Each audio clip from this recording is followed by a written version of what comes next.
નમસ્કાર. ભારત સરકારની સૂચના અનુસાર પ્રતિવર્ષ આપણે આરટીઆઈ સપ્તાહની ઉજવણી કરીએ છીએ અને આપણા માટે અત્યંત આનંદની વાત છે કે આ વર્ષે આરટીઆઈ સપ્તાહની ઉજવણીનો પ્રારંભ અત્યારે આપણા માનનીય મહેમાનોની હાજરીમાં ગુજરાતના આંગણેથી થઈ રહ્યો છે.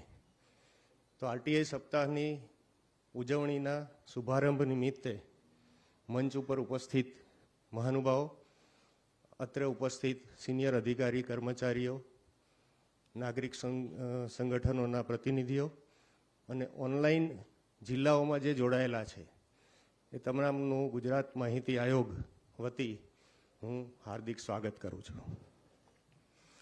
સૌપ્રથમ મંચ ઉપર ઉપસ્થિત મહાનુભાવોનું સ્વાગત પુસ્તકથી કરીશું.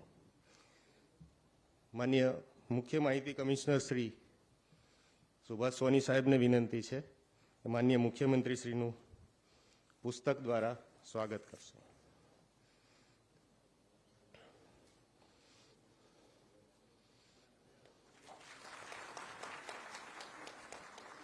માન્ય મુખ્ય સચિવ શ્રી સાહેબને વિનંતી છે કે કેન્દ્રીય ચીફ ઇન્ફોર્મેશન કમિશનર સામરિયા સાહેબ આપણી સાથે ઉપસ્થિત છે, તો સીએસ સાહેબને વિનંતી છે કે સેન્ટ્રલ સીઆઈસી સામરિયા સાહેબનું પુસ્તકથી સ્વાગત કરશે.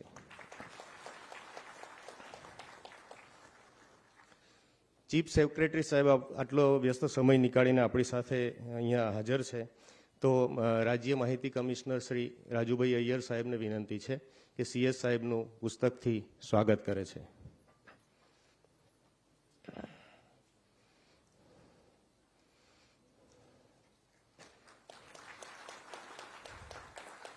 ગુજરાત રાજ્યના મુખ્ય માહિતી કમિશનર શ્રી ડૉક્ટર સુભાષ સોની સાહેબ ઉપસ્થિત છે, તો માહિતી આયોગના રજિસ્ટ્રાર શ્રીને વિનંતી છે કે સાહેબનું પુસ્તકથી સ્વાગત કરશે.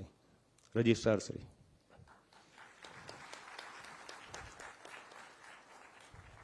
અને રાજ્યના 3 માહિતી કમિશનર શ્રી રાજુભાઈ અય્યર સાહેબ, મનોજભાઈ પટેલ સાહેબ અને નિખિલભાઈ ભટ્ટ સાહેબ ઉપસ્થિત છે, તો નાયબ સચિવ મહેકમ માહિતી આયોગને વિનંતી છે કે એ 3 માહિતી કમિશનર શ્રીનું પુસ્તકથી સ્વાગત કરશે.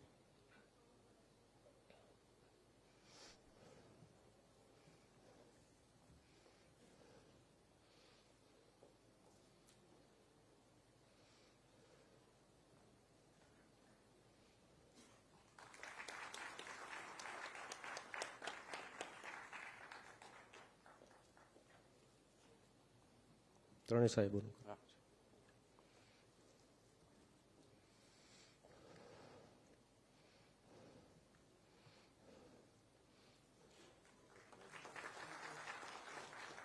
નિખિલ ભટ્ટ સાહેબ.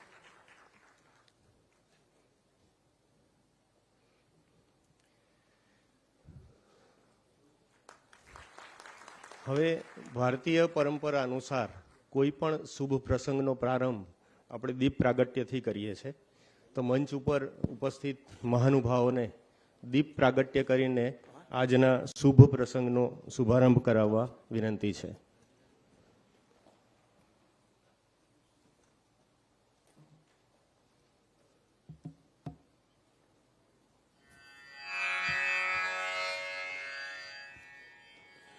हरिः ओम आनो भद्राः क्रतवो जन्तो विश्वतो दब्धाशो अपरीताश उद्भिदाः वक्रतुण्ड महाकाय सूर्यकोटि समप्रभ निर्विघ्नं कुरु मे देव सर्वकार्येषु सर्वदा सर्वमङ्गलमाङ्गल्ये शिवे सर्वार्थसाधिके शरण्ये त्र्यम्बके गौरी नारायणी नमोऽस्तुते शरणागत दीनार्थ परित्राणपरायणे सर्वस्यार्थे हरे देवी नारायणी नमोस्तुते.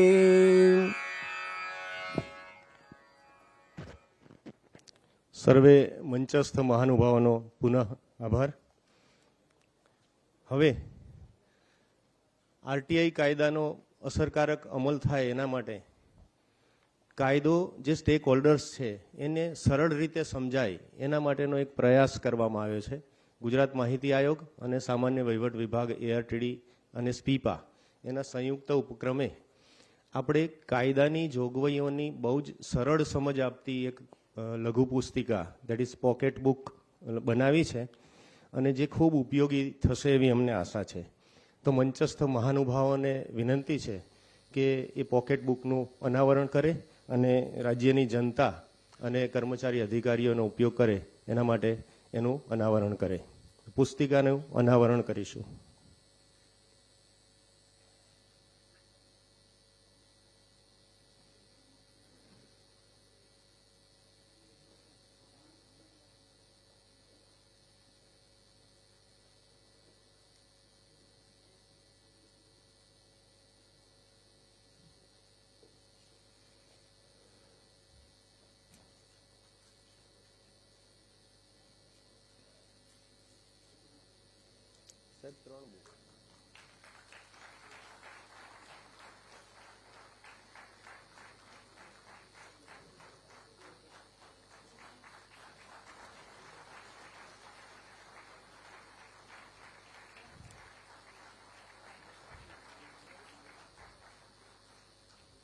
ખૂબ ખૂબ આભાર. ગુજરાત માહિતી આયોગના કર્મચારી અધિકારીઓ દ્વારા જ ઇન હાઉસ આ પુસ્તિકાનું નિર્માણ કર્યું છે અને સામાન્ય જન નાગરિકને બહુ જ સરળ ભાષામાં સમજી શકાય એવી રીતે કાયદાની જોગવાઈઓ આમેજ કરીને આ પુસ્તિકા છે એ દરેકને પહોંચાડવામાં આવશે.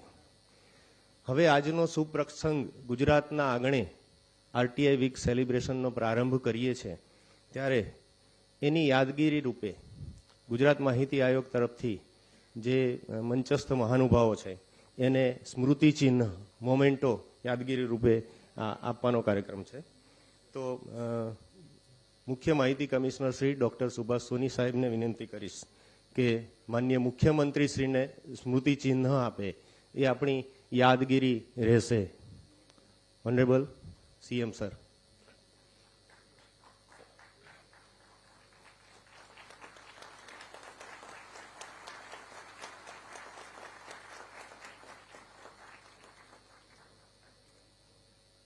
કેન્દ્રીય મુખ્ય માહિતી કમિશનર શ્રી અત્રે ઉપસ્થિત છે. તો પુનઃ સીએસ સાહેબને વિનંતી છે કે આપણા રાજ્ય તરફથી મોમેન્ટો સ્મૃતિ ચિહ્ન સેન્ટ્રલ સીએસી સાહેબને પ્રસ્તુત કરે.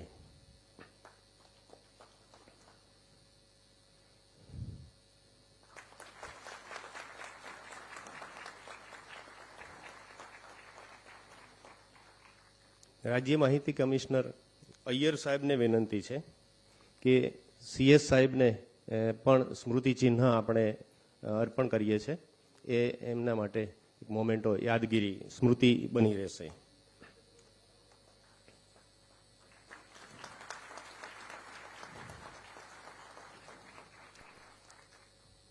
અને માહિતી આયોગના રજિસ્ટ્રાર સાહેબને વિનંતી છે કે એ મોમેન્ટો રાજ્ય મુખ્ય માહિતી કમિશનર શ્રી ડૉક્ટર સુભાષ સોની સાહેબને અર્પણ કરે.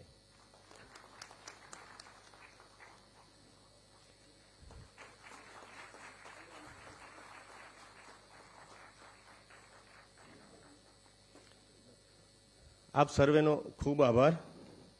હવે આજના શુભ પ્રસંગે રાજ્યના મુખ્ય માહિતી કમિશનર શ્રી ડૉક્ટર સુભાષ સોની સાહેબને ઇનેગ્યુરલ સ્પીચ આપવા માટે હું વિનંતી કરું છું. ડૉક્ટર સુભાષ સોની સાહેબ. આ બાજુ.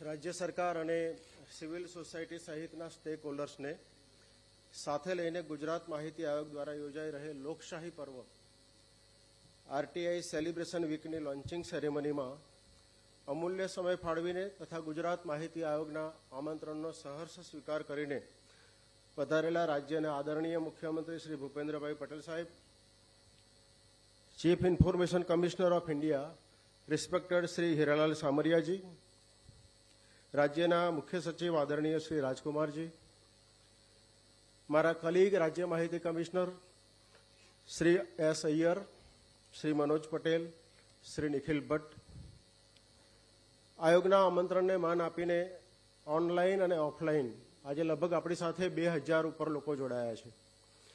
પધારેલા આપ સૌ પદાધિકારીઓ, અધિકારીશ્રીઓ, કર્મચારીશ્રીઓ, નાગરિક ભાઈઓ અને બહેનો, ગુજરાત માહિતી આયોગ દ્વારા આપ સૌના સક્રિય સહકાર બદલ ઋણ સ્વીકાર કરવાના હેતુસર, વધુ સક્રિય સહભાગી બનાવવાના હેતુસર અને કાનૂનના અમલ માટે જાગૃતિ ફેલાવવાના બહુવિધ હેતુઓસર આ કાર્યક્રમનું આયોજન કરવામાં આવ્યું છે. આમંત્રણના માન આપીને આપ સૌ પધાર્યા છો ત્યારે આપ સૌનું હૃદયપૂર્વક સ્વાગત કરતા આનંદની લાગણી અને ગૌરવ અનુભવું છું.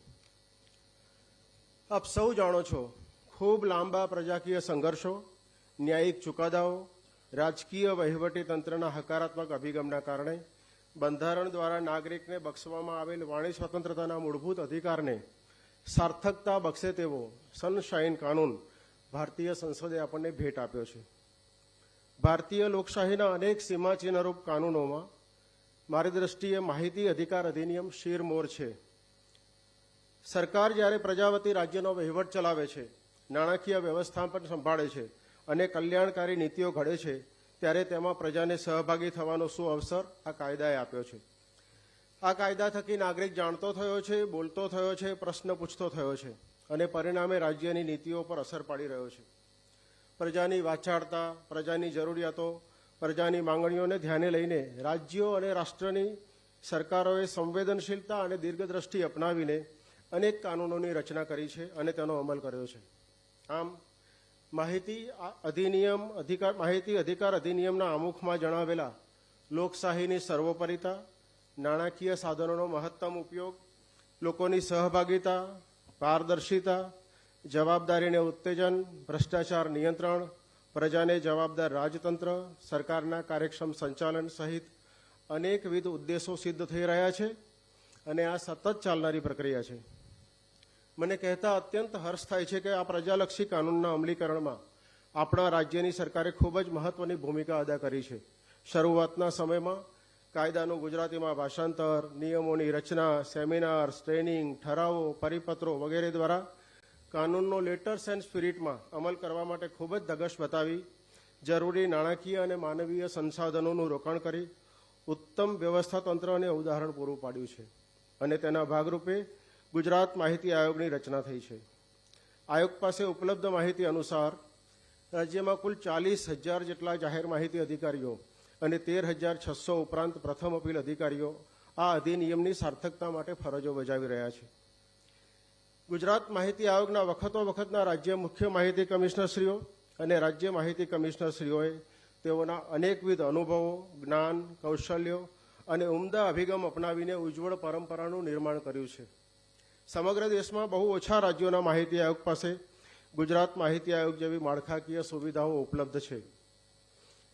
અપીલની સુનાવણી વખતે પક્ષકારોએ જિલ્લામાંથી ગાંધીનગર ખાતે આવવું ન પડે અને રાજ્ય સરકારના સહયોગથી ગાંધીનગર અને તમામ જિલ્લાના મુખ્ય મથકો વચ્ચે વિડીયો કોન્ફરન્સિંગની સુવિધાઓ ઉપલબ્ધ કરાવાઈ છે, જેના દ્વારા છેલ્લા 5 વર્ષમાં નિયમિત રીતે કુલ 2500 ઉપરાંત વિડીયો કોન્ફરન્સિંગ દ્વારા બીજી અપીલ અને ફરિયાદોની સુનાવણી કરવામાં આવી છે, જેના કારણે મોટા પ્રમાણમાં નાગરિકો દ્વારા સુનાવણીમાં હાજર રહીને રજૂઆત કરવામાં આવે છે અને તે આયોગ પ્રત્યે તેઓનો વિશ્વાસ દર્શાવે છે.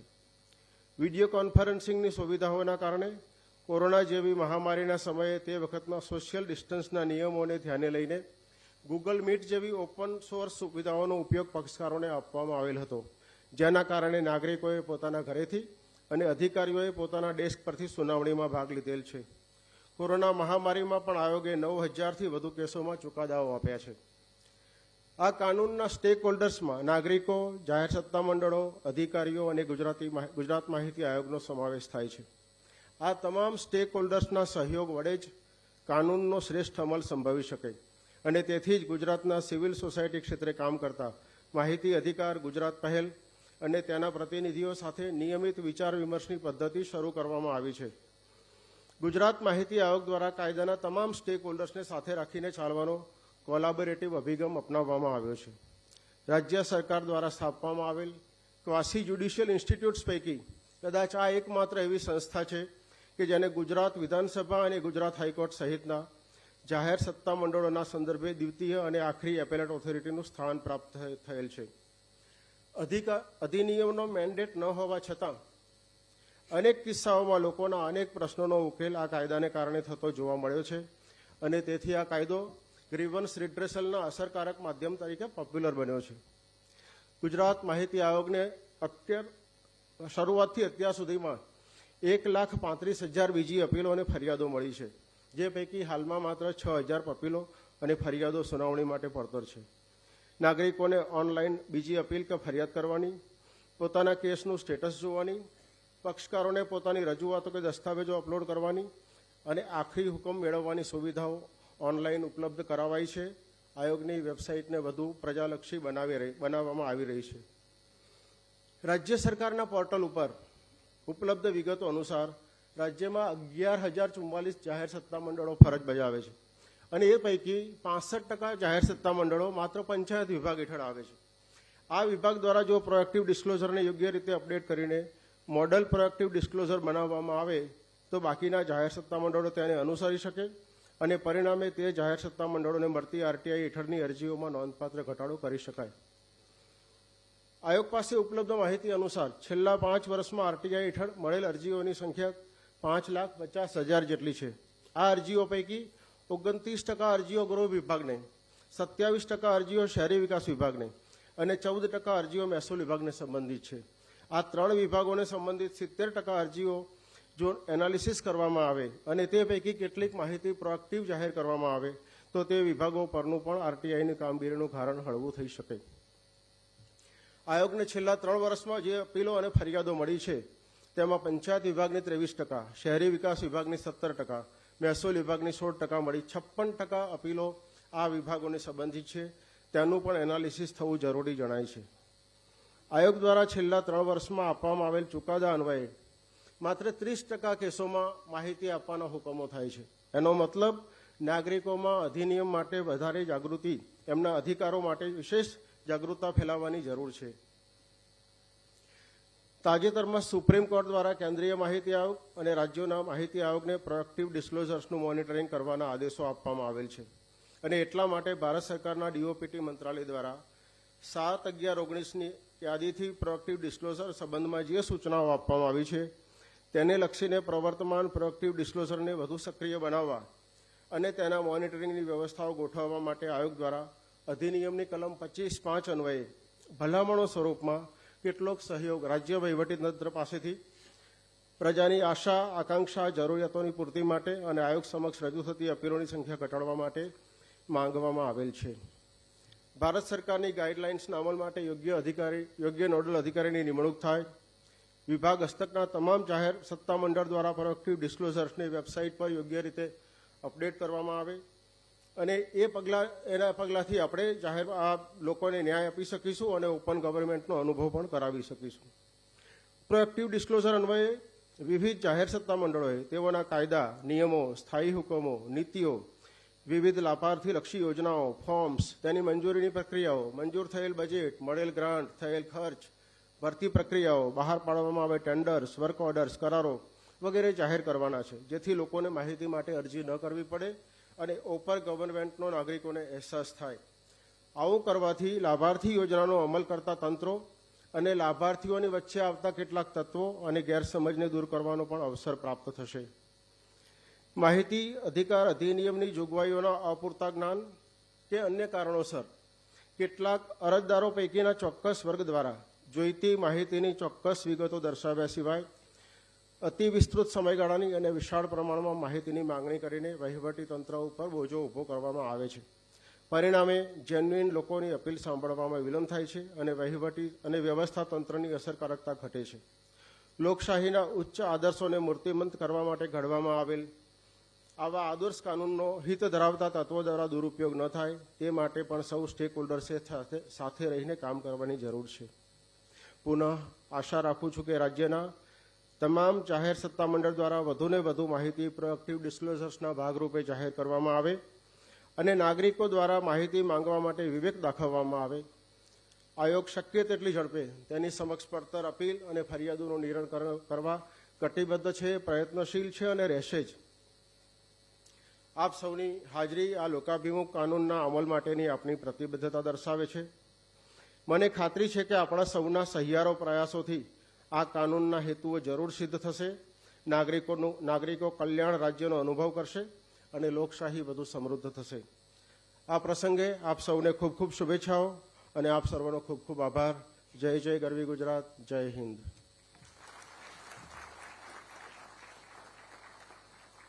ખૂબ ખૂબ આભાર ડૉક્ટર સુભાષ સોની સાહેબનો.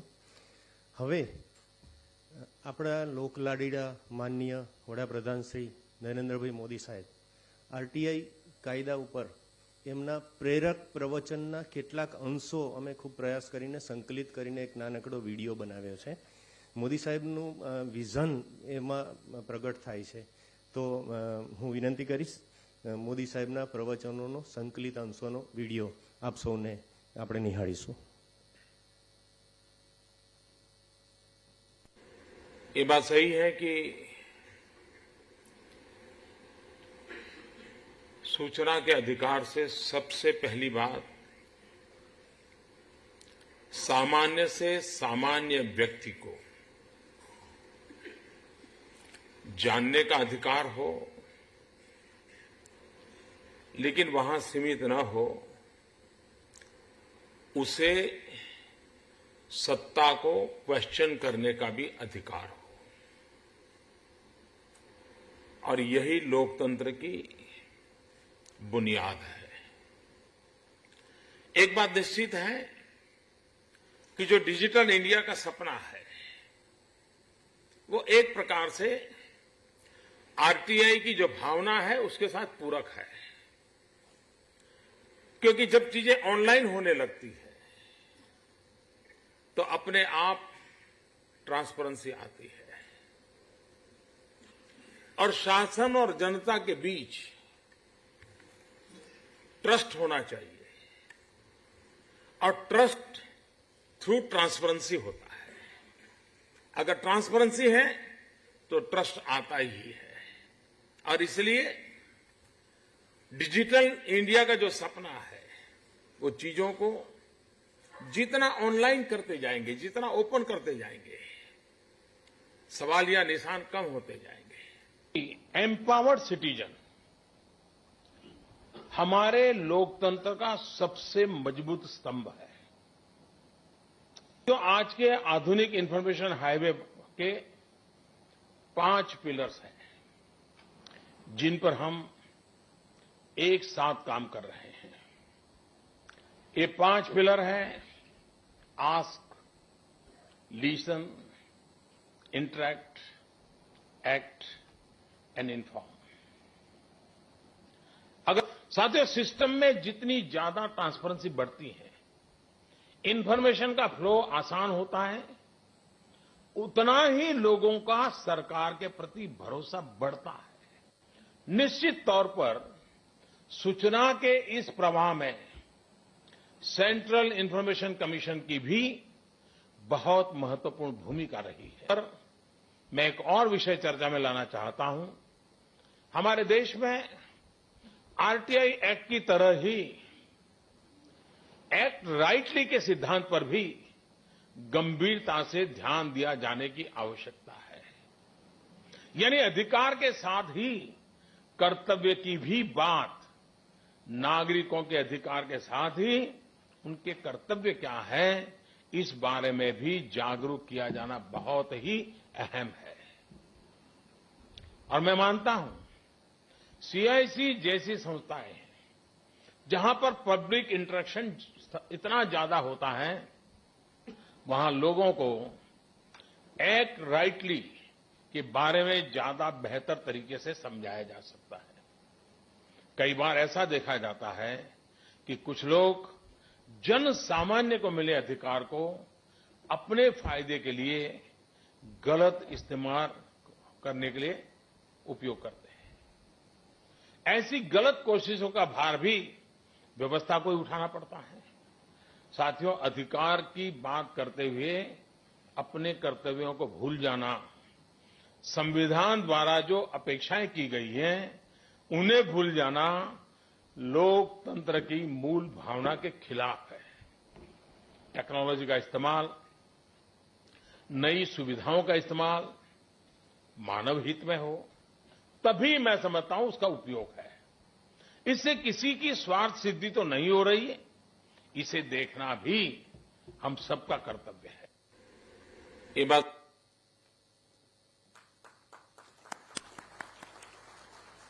માનનીય વડાપ્રધાનશ્રીનું પ્રેરક ઉદ્બોધનના અંશો સાંભળ્યા આરટીઆઈ કાયદા વિશે।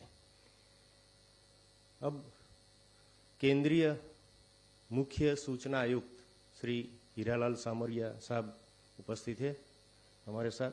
Sir, it will be our great pleasure to hear you. तो केंद्रीय चीफ इंफॉर्मेशन कमिश्नर सामरिया साहब को रिक्वेस्ट है मेरी फॉर की नोट एड्रेस। सामरिया साहब।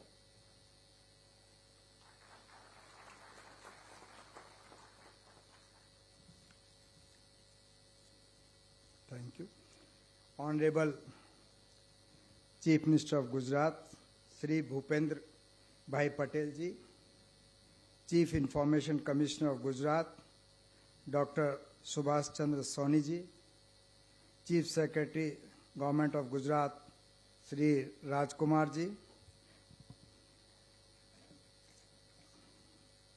then Shri S. Iyer, State Information Commission, Shri Manoj Patel ji, State Information Commissioner, Shri Nikhil Bhatt ji, State Information Commissioner.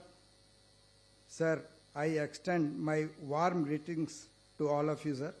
I thank for this invitation, sir. I have been called and it is my pleasure to be with you.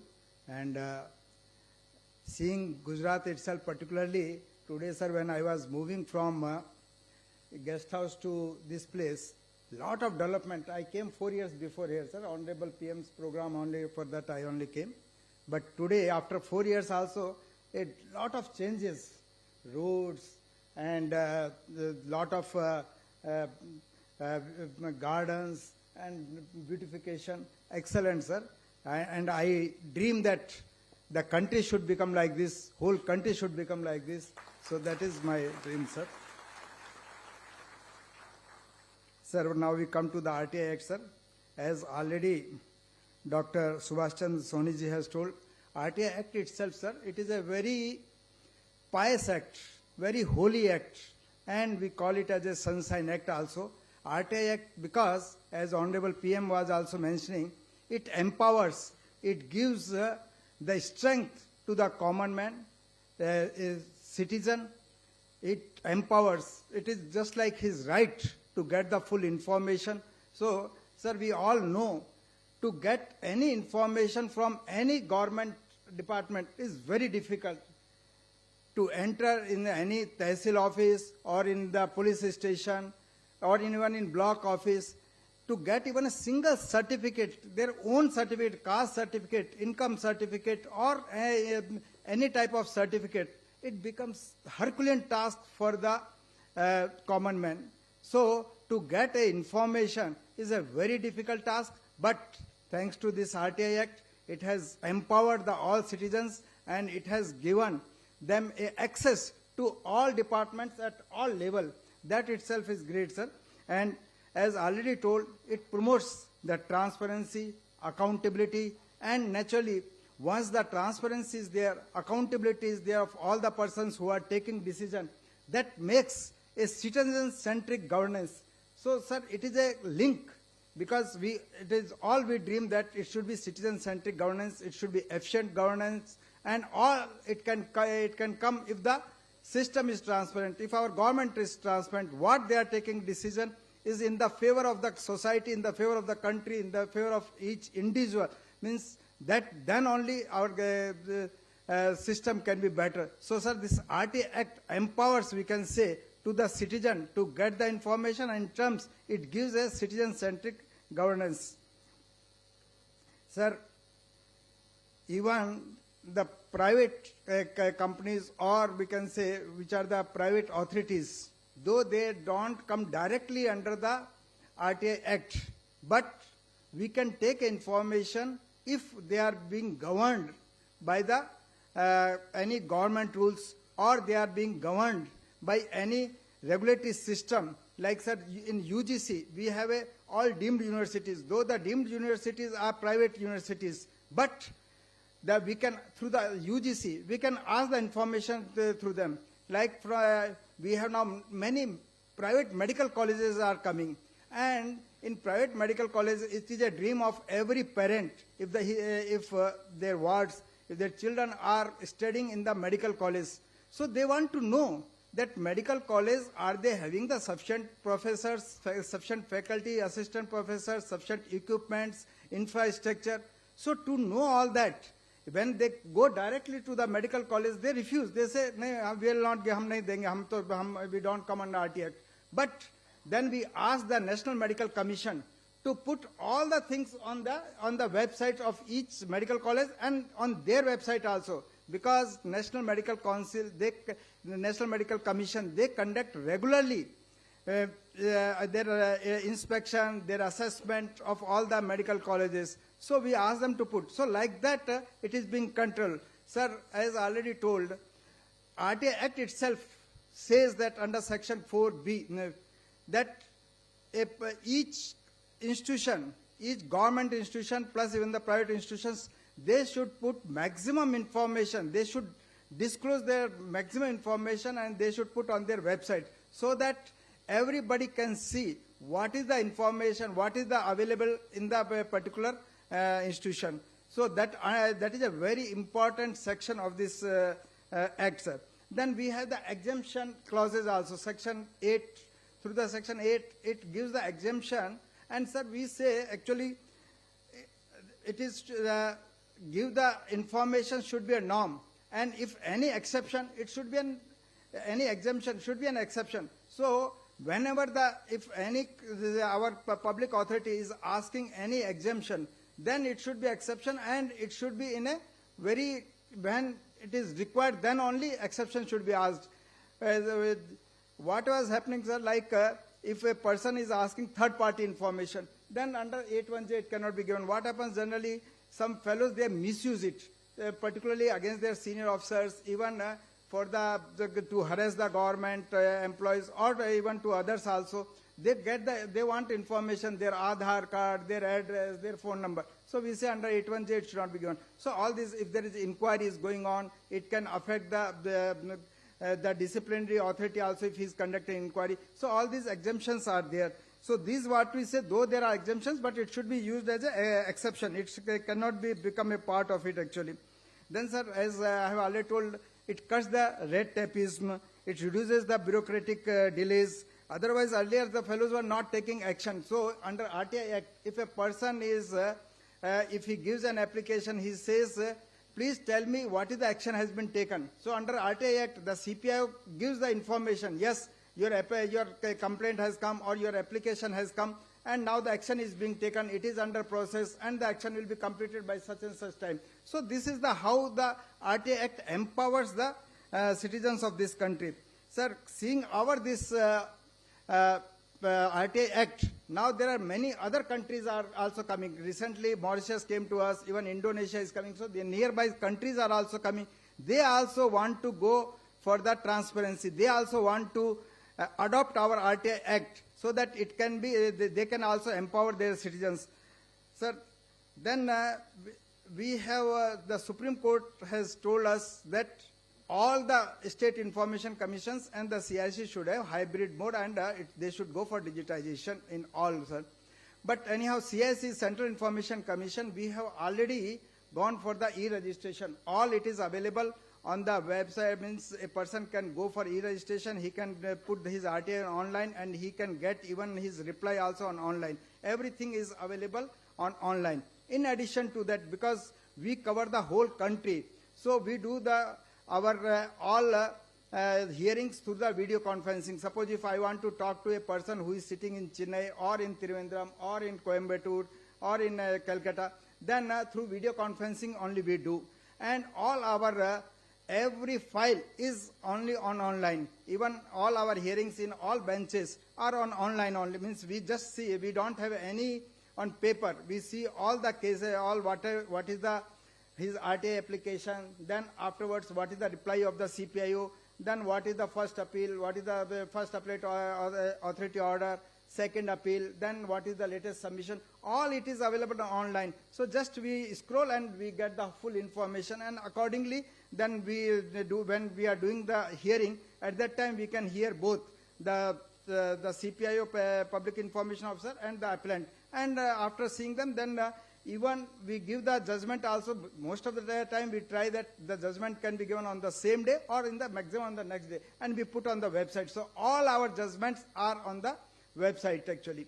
And same, even I was told, even in Gujarat also, sir, they have the information management system. Here also it is doing very well, and they are also able to dispose very fast, and there also time of appeal is very less, and they have reduced the pendency to the maximum, sir.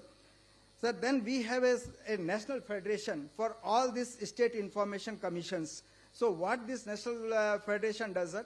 Sir, because still the problem about the RTI Act is limitations, we can say, is many people are still not aware. So to make them aware, we conduct the workshops, then seminars, and even pamphlets, small booklets, like today, sir, you have seen this booklet is prepared and it is being released, so that every citizen can know, every employee can know what is written in the act and how he can use it. But whenever I was meeting to senior, even our ministers, honorable ministers, and the CMs or the even honorable PM also, there is one thing comes every time in mind.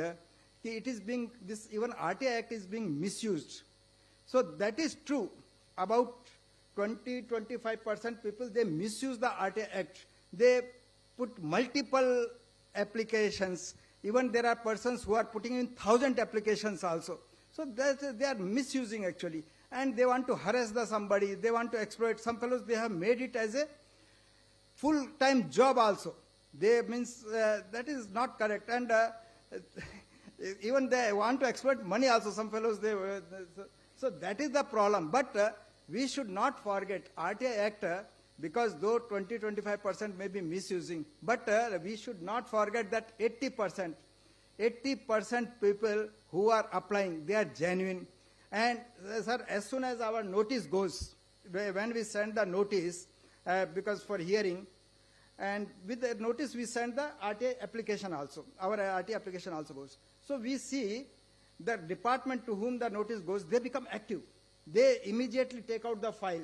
They see if any reply has been given or not. If the reply is not given, what is the reason, why the reply has not been given. So they immediately give reply. So with that, one, the appellant get the information. Second thing, we find many fellows whose case has not been settled, or his promotion has not been settled, or arrears have not come, some TA bill has not come, or even individuals who want information from the medical college or some hospital, so they get the information. So we should not forget that 80% appellants who are applying in RTI Act, they are genuine and they are getting the information. And at the same time, the officer who is taking a decision on the file, even as a secretary, if I am taking a decision in Government of India, I am taking, because each file may contain 1,000 crore rupees. When I am writing, I should keep in mind, is it in the interest of the country or not? It is in the interest of the society or not? So because that note file can be asked at any point of time. Even fellows are asking after 6 years, 10 years also, sir, show me the note file, give me that file. So that is the level. So that's why the accountability is very high because of this, sir.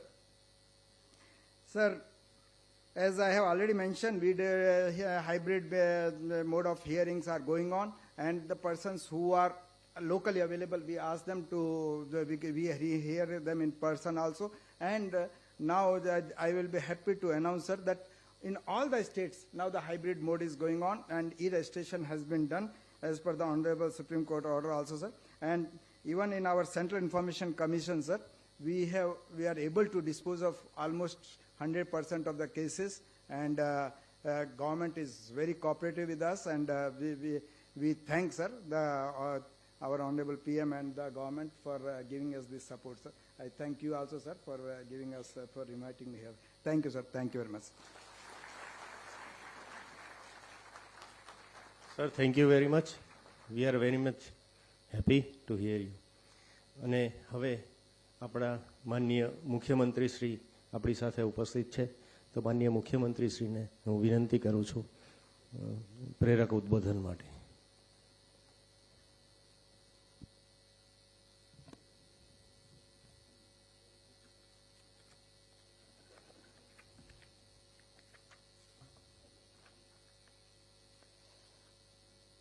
રાજ્ય સરકારના માહિતી આયોગ દ્વારા આયોજિત RTI સપ્તાહની ઉજવણીના ઉદ્ઘાટન સત્રમાં આપણી સૌની સાથે મંચ ઉપર ઉપસ્થિત ભારતના મુખ્ય માહિતી કમિશનર શ્રી હીરાલાલજી, રાજ્યના મુખ્ય માહિતી કમિશનર શ્રી ડૉક્ટર સુભાષ સોની, મુખ્ય સચિવ શ્રી રાજકુમારજી, માહિતી કમિશનર શ્રી રાજુભાઈ અય્યર, શ્રી મનોજભાઈ પટેલ, શ્રી નિખિલભાઈ ભટ્ટ, ઉપસ્થિત સૌ અધિકારીગણ, નાગરિક સંગઠનના પ્રતિનિધિ, પ્રેસ મીડિયાના મિત્રો, સૌને મારા નમસ્કાર. આમ તો બધું લગભગ બધું આવી ગયું છે, કારણ કે સાહેબ બોલ્યા છે અહીંયાથી જેમને રોજે રોજ, અમારી પાસે તો આરજીઓ આરટીઆઈની આવતી ના હોય, એટલે જેની પાસે આવે છે એમને જ ખબર પડે કે આ શું આવી રહ્યું છે. પણ લોકો માટે, લોકશાહી એટલે લોકો માટેની વાત છે, અને એ માન્ય વડાપ્રધાનશ્રીએ હર હંમેશ પોતાના મગજમાં રાખી અને સરકાર કેવી રીતે લોક ઉપયોગી વધુ ને વધુ થઈ શકે એના માટેનો પ્રયત્ન કર્યો. અને એટલે જ આજે જુઓ તો લાંબા સમયથી આજે લોકોનો વિશ્વાસ દિન પ્રતિદિન એમના ઉપર વધતો ગયો, અને આજે ત્રીજી વખત વડાપ્રધાન તરીકે એમણે વિશ્વાસ પ્રાપ્ત કરીને જનના આશીર્વાદ મેળવીને ફરીથી ત્રીજી વખતે વડાપ્રધાન તરીકે બેઠા છે.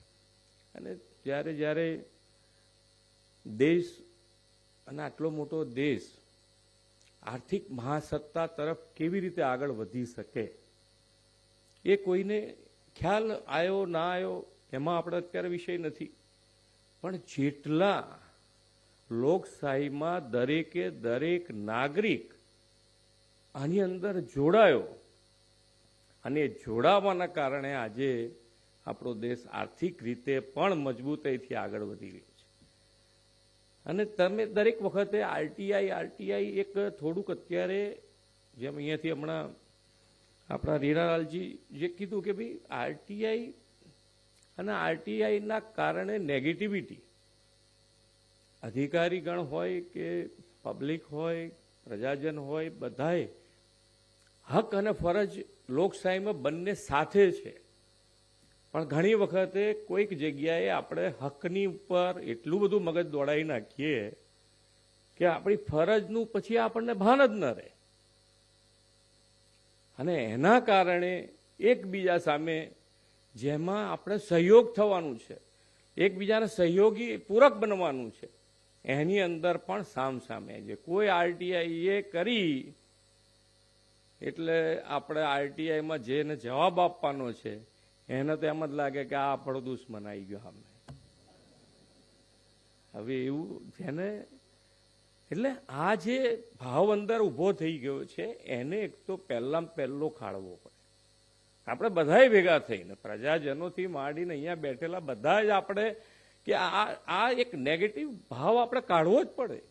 એને બોલાવી જે આપે છે અરજી, પહેલી જ જેને અરજી આપે છે એ સાથે વાર્તાલાપ કરી શકે કે ભાઈ આ શેના માટે તારે આપવું પડે છે, ખોટી શું કામ ઉપાધિ ઊભી કરે છે. કારણ કે સરકાર પાસે પણ એટલા બધા કામ છે કે ભાઈ હર રોજ બરોજ આટલા મોટા બજેટનું જેમ સાઇઝ વધતી જાય તો એ જમીન ઉપર તો ઉતારવા પડે ને, ખાલી આંકડા થોડા રહેશે. આજે ગુજરાતનું બજેટની વાત કરીએ તો ગુજરાતનું બજેટ 95માં તમે લગભગ 26,000-30,000 કરોડની આજુબાજુ હશે. આજે એ જ બજેટ 3,32,000 કરોડનું છે. તો આજે એ પણ તમે ડેવલપમેન્ટ જે છે એ ડેવલપમેન્ટ પણ સાથે રાખવાનું છે. એટલે એક તો આજે જો મારો વિષય મને કહો તો મારે તો એટલી જ વાત છે કે આરટીઆઈ જે પ્રજાજન અને સરકારી અધિકારી બેની વચ્ચે જાણે સામ સામે એકદમ આવી ગયું છે. હવે એને કેવી રીતે ડાયલ્યુટ કરાય તો બધાને ઉપયોગી આજે ખરેખર જે માનનીય વડાપ્રધાનશ્રીનું પણ એવું માનવું છે કે હક, કોઈ પણ પ્રજાજનનો હક એના ઘરે બેઠા મળી જાય એવી વ્યવસ્થા આપણે ઊભી કરવી છે. અને એ વ્યવસ્થાના ભાગરૂપે જ એમને આ વિચાર છે કે ભાઈ સરકારી યોજનાનો લાભ સેચ્યુરેશન 100% મળે એના માટેનો એમણે પ્રયત્ન કર્યો. બાકી સરકારી યોજનાઓ ઘણી બને, કેટલા જણ લાભ લઈ શકે કેટલા ના લઈ શકે એ આપણે બધાએ જોયું છે. પણ આજે સેચ્યુરેશનનો વિચાર એ કારણથી જ આવી શકે કે ભાઈ પ્રજાજનોને મળવા પાત્ર હક એના ઘેર બેઠા પણ મળવો જોઈએ. આ સરકારનો સિદ્ધાંત છે. આ રીતે સરકાર ચાલી શકે અને તો જ આરટીઆઈ પણ ઓછી થઈ શકે કે ભાઈ એને એનું પોતાનું મળી જતું હોય, હકનું પોતાને ઘરે બેઠા મળી જતું હોય તો શું કામ એ પણ ખાલી ઘરે અરજીઓ. હા, એક એંગલ છે કે જેણે ઘણાએ જોબ બનાવી દીધી છે એવો એંગલ આવે છે, અમારી પાસે આવે છે, ઘણા બધે ફરિયાદો એવી આવે છે કે અને ઘણી વખતે બે સાથે મળીને કરતા હોય છે.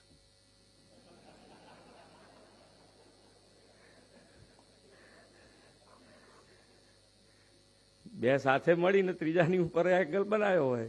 હવે પેલો બિચારો ટાઈમ મળે ના હોય, ધંધોદારી માણસ હોય તો કે પૂરું કરો પૈસા નથી. એટલે પણ જેટલું બને એટલું સરકાર તરીકે અમારી પણ, અમે જ્યારે પણ બેસતા હોઈએ ત્યારે અમારા રાજકુમારજીથી માંડીને દરેક ડિપાર્ટમેન્ટના સેક્રેટરી સાથે બેસીએ તો અમે પણ એક જ ઈચ્છીએ છીએ કે જેટલા બને એટલા સરકારી નિયમો અથવા તો આપણું ડિપાર્ટમેન્ટ જેટલું ઓપન થતું જશે એટલા આની અંદરથી તમારા ગ્રીવેન્સીસ એની મેતે ઓછા થતા જશે. ઓપન થતું જવું પડે કે ભાઈ લોકોને ઘેર બેઠા ખબર જ હોય કે ભાઈ આમાં આમ જ થાય ને આમ ના થાય, બે બાજુ એકદમ ક્લેરિટી હોય. પણ આ તો જિલ્લે દરેક કાગળનો જુદો જુદો અર્થ નીકળે. હવે એમાં કેવી રીતે પહોંચી વળવું આપણે? કોણ બેઠું છે એની ઉપર આધાર પાછું.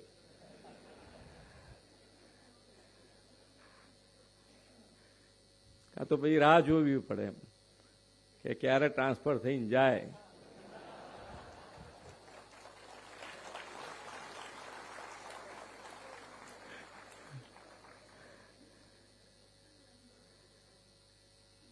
પણ જો આપણે વિકસિત ભારત તરફ જઈ રહ્યા છીએ, ગ્લોબલી આપણે કોમ્પિટિશન છે, અત્યારે કોમ્પિટિશન કરતા એક જેને કહેવાય કે હેલ્ધી કોમ્પિટિશન. ગ્લોબલી કોમ્પિટિશન એટલે આપણે હેલ્ધી, કે આપણે બી સારામાં સારું આપણા દેશમાં કેમ ન હોઈ શકે, પહેલા આપણે કેમ ન કરી શકીએ.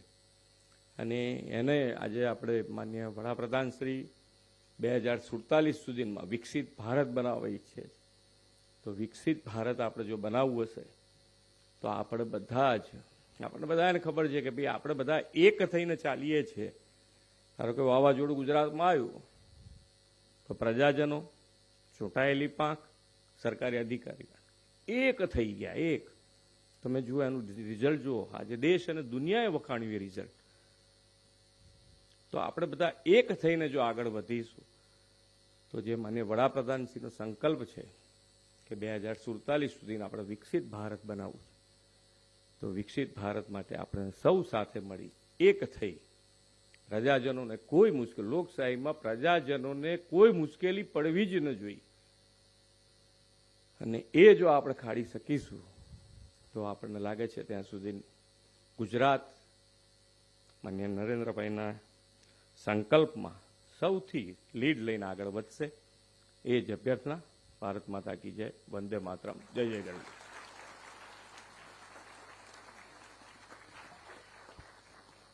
ખૂબ પ્રેરક ઉદ્બોધન માટે માનનીય મુખ્યમંત્રીશ્રીનો આપણે સૌ આભાર માનીએ છીએ. હવે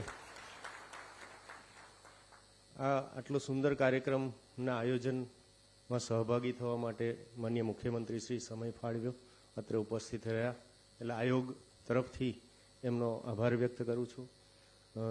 ખાસ દિલ્હીથી ચીફ ઇન્ફોર્મેશન કમિશનર સાહેબ અને સેક્રેટરી રાણા સાહેબ દિલ્હીથી આવ્યા છે, તો એમણે પણ આપણને સમય